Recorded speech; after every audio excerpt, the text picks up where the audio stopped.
This tutorial will cover features in the ocular exam room on the iPad. Following this tutorial, you will be able to draw using glyph tools, using the draw feature within the ocular exam room, use the camera, and also use drawings. The Glyph Tools button in the top right has 4 drawing tools: external, fundus, slit lamp, and gonioscopy. I'm going to select fundus, and you'll notice that the image has changed to a fundus image. The plans list is now providing me with fundus drawing glyphs. Everything you draw won't have artwork, and this list is not something you can add to. The plans list works like the plans list under diagnoses. As you begin selecting plans, the system will generate popular plans for you for each of these glyph tools per logged in user. I'm going to select the choroidal nevus. You'll notice an asterisk on this plan, and that asterisk means that I will need to select the location or touch on the diagram where I would like to place that drawing glyph.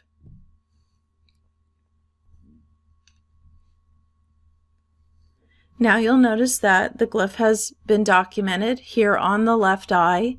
We have rotate and scale window that opened, and I can actually rotate that drawing, or I can scale it larger or smaller.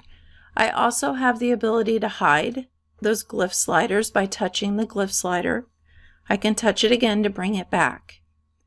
If I do put a glyph tool on a certain area of the diagram and I put it in error, I can choose the undo, and that will delete my last touch, and then I can just simply touch again to replace that tool.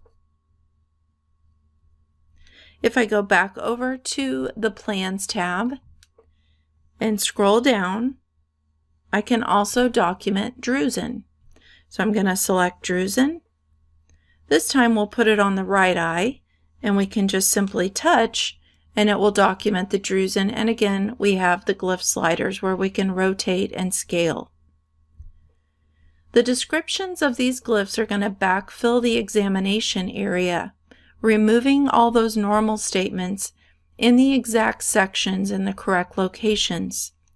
If we go down to the bottom and select Quick Impression Edit, and we go to the Exam Details tab,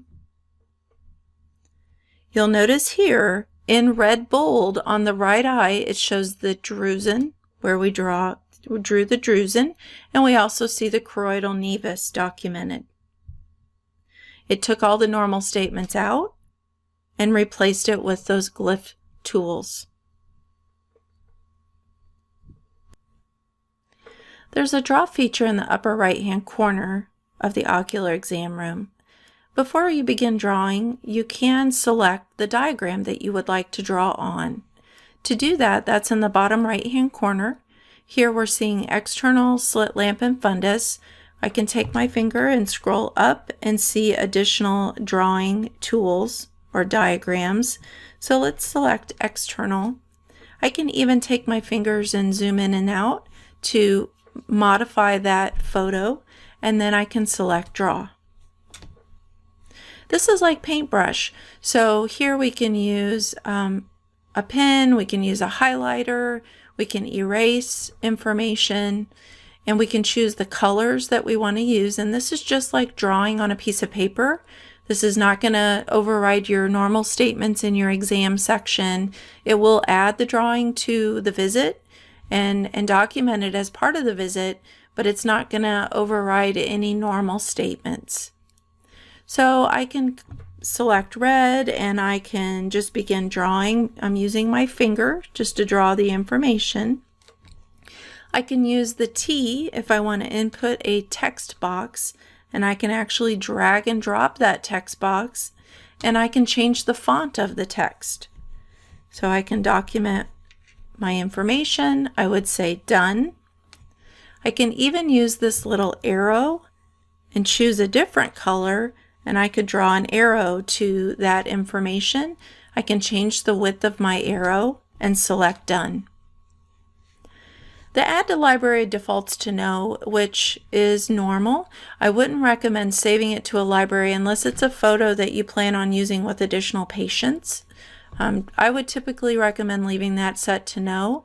You could save this and it would save it to your visit, and then that drawing is part of the visit, and then it would be added to the bottom of the visit note for the patient to see as well. I'm just going to select Cancel here to go back out to the ocular exam room. You also have in the upper right hand corner a camera option. If you choose to take a photo of your patient's condition, you actually will be able to bill for external photos as a plan within the diagnosis. The photo will attach to the visit and it will be available on the visit note. So to do this, you would just simply touch the camera option here in the top right. Once you take the photo, you can either retake the photo or select to use photo.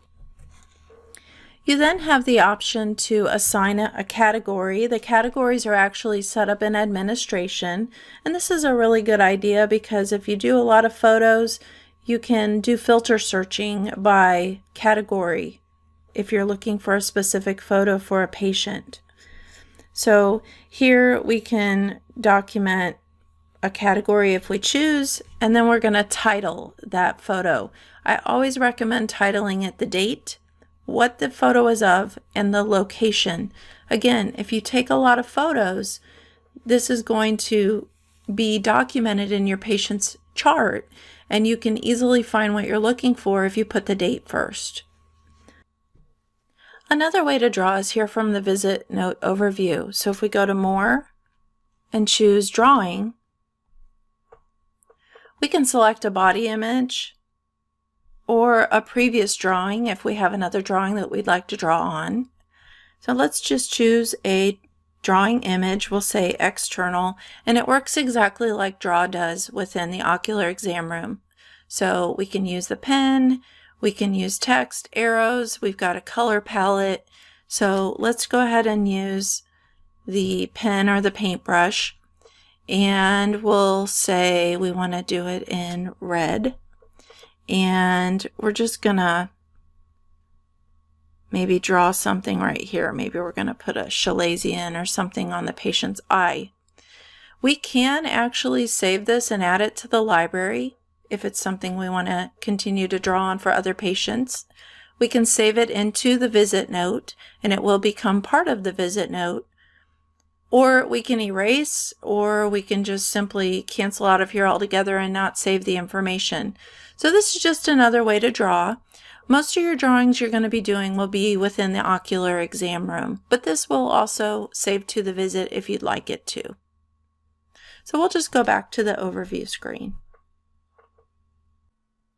Thank you for listening. We hope you found this tutorial useful.